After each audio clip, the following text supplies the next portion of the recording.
علی نبینا صلی علی محمد وہ جو نہ تھے تو کچھ نہ تھا، وہ جو نہ ہو تو کچھ نہ ہو، جان ہے وہ جہان کی، جان ہے تو جہان ہے، صلی علی نبینا صلی علی محمد روز لاکھوں دیتا ہے تو کیوں میں یوٹیوب سے لوں؟ میں یوٹیوب سے حرام کمائی حرام ہے۔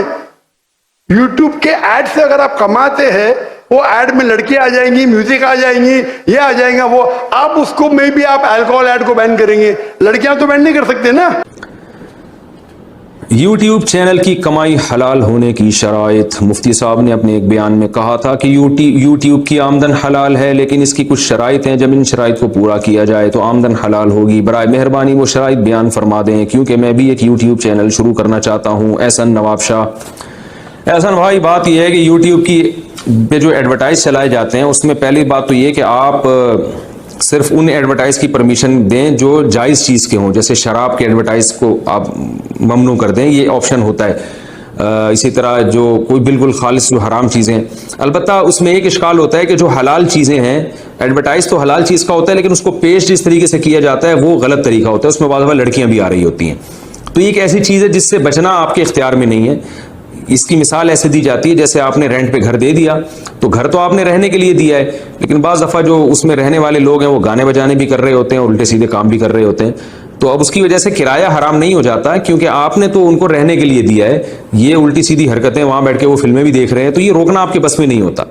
تو یوٹیوب پہ آپ جو ایڈورٹائز کی پرمیشن دیتے ہیں گوگل کو، وہ پرمیشن حلال چیزوں کی ایڈورٹائزمنٹ ہے، تو اب اس کو کس طرح سے وہ پیش کر رہے ہیں وہ آپ کے اختیار میں نہیں ہوتا۔ تو اس لیے بہتر تو یہی کہ اس سے مکمل اجتناب کیا جائے، لیکن اگر آپ کرتے بھی ہیں تو پھر ایک احتیاط لازمی کریں کہ اپنی آمدن کا کچھ فیصد حصہ صدقہ کریں، تاکہ اس میں اگر کچھ حرام شامل ہو گیا ہے تو وہ حرام سے پاک ہو جائے۔ اور اس لیے ہم نے ایک لمسم جو تھوڑی بہت تحقیق کی ہے، کم از کم 10% صدقہ کرنا چاہیے اس میں، کہ جو بھی اس کی ارننگ ہوگی اس میں سے 10% آپ صدقہ کر لیں، تاکہ اس میں کوئی ناجائز چیز جو شامل ہو گئی ہے اس کی ارننگ جو آپ نے کی ہے وہ آپ اس سے جو ہے آپ کا مال پاک ہو جائے۔ تو یہ ایک تھوڑی سی میں وضاحت آپ لوگوں کر دوں کہ یہ لوگ بہت زیادہ آج کل اعتراض کر رہے ہیں، 12 کروڑ کما رہا ہے، 13 کروڑ کما رہا ہے، پتہ نہیں کتنے کروڑ کما رہا ہے، جتنے بھی کروڑ۔ مجھے تو یوٹیوب کی ارننگ ہے ہماری، وہ بھی مجھے نہیں پتا کتنی ہے، نہ میں نے کبھی ایڈمن سے پوچھا ہے کہ اس مہینے کتنی کمائی ہوئی ہے، وہ ساری میرے پاس آتی بھی نہیں ہے، وہ ساری جاتی ہے ایڈمن کے پاس۔ مونیٹائز بھی اس نے کیا، کب کیا یہ بھی مجھے نہیں پتا، سمجھ رہے ہو نا؟ کتنی تنخواہیں اس سے کہاں جا رہی ہیں، مجھے بھی بیچتے ہیں پیسے وہ، لیکن مجھے نہ کبھی حساب لیا۔ ورنہ جن کے یوٹیوب چینل ہوتے ہیں نا، ان سے آپ پوچھو کہ وہ کتنے حریص ہوتے ہیں، صحیح ہے نا؟ جو بڑے چینل ہوتے ہیں وہ تو سوال ہی پیدا نہیں ہوتا کہ ایک ایک پائی کا حساب لیے بغیر کسی کی جان چھوڑ دیں وہ۔ تو اس لیے مجھے یہ وضاحت اس لیے کرنی پڑی ہے کہ آپ بہت زیادہ یہ ہونے لگا ہے، بہت زیادہ۔ ایک حد ہوتی ہے انسان پہ آپ اعتراض کریں اور ہم پہ دوسرے اعتراض کریں، آپ بیسیوں قسم کے ہم پہ اعتراض کریں کہ مفتی صاحب ایک جگہ ٹک کے بیٹھتے نہیں ہیں۔ مفتی صاحب کو ہم سمجھتے تھے بہت بڑے عالم ہیں، اس دن بغیر ٹوپی کے گھوم رہے تھے یہ، اور مفتی صاحب نے خاتون کا انٹرویو دے دیا، وہ مناسب نہیں تھا وغیرہ وغیرہ۔ کوئی اس ٹائپ کی چیزیں کرو جو پھر میں اس پہ غور بھی کروں کہ یار یہ ہو سکتا ہے صحیح کہہ رہا ہے، لیکن وہ باتیں نہ کریں جو بالکل آپ پہ سوٹ نہیں کرتی۔ تو میرا نہ کوئی میرے بھائی چندہ سینٹر ہے، نہ میں کسی سے چندہ مانگتا ہوں۔ اگر مانگوں گا تو کھلے عام بتاؤں گا، ویڈیو ریکارڈ کرواؤں گا۔ علی نبینا صلی علی محمد وہ جو نہ تھے تو کچھ نہ تھا،